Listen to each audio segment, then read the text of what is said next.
Toujours à propos d'environnement, comment produire de l'énergie à partir de l'eau de mer? On appelle cette technique la géothermie. Elle est encore peu utilisée alors qu'elle est prometteuse.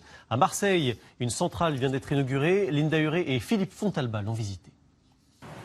C'est une formidable source d'énergie, naturelle, inépuisable, à 2 pas du quartier Euroméditerranée à Marseille.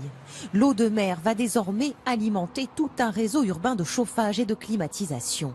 Grâce à cette centrale de géothermie marine, la première en Europe. Donc ici on pompe de l'eau de mer qu'on envoie ensuite dans la centrale, dans laquelle des machines vont extraire ce qu'on appelle les calories ou les frigories de l'eau de mer pour après produire du chaud et du froid qu'on va injecter dans le réseau auquel sont raccordés les différents bâtiments de la zone. L'eau de mer est pompée à 7 mètres de profondeur et c'est sa température qui va être utilisée pour faire fonctionner la centrale. 14 degrés l'hiver, 22 l'été.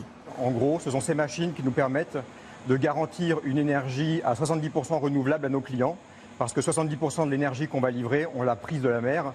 Le reste de l'énergie, c'est l'énergie électrique dont on a besoin pour faire fonctionner toute cette centrale. Une économie d'énergie particulièrement intéressante pour tous les bâtiments de ce quartier en plein renouveau.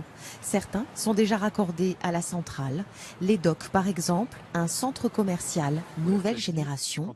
La sous-station qu'on a faite, on l'a dimensionnée à terme pour couvrir tous les docks. Les bureaux sont actuellement chauffés et climatisés grâce à Tassalia. D'un point de vue environnemental, on utilise de l'énergie qui est de l'eau de mer, qui n'est pas polluante ou quoi que ce soit. Là, il n'y a aucune pollution, il n'y a aucun gaz d'échappement, etc. À terme, la centrale de géothermie marine devrait permettre de chauffer et de climatiser 500 000 mètres carrés de bâtiments à Marseille, avec une réduction de 70% des émissions de gaz à effet de serre. Tout cela grâce à la Méditerranée.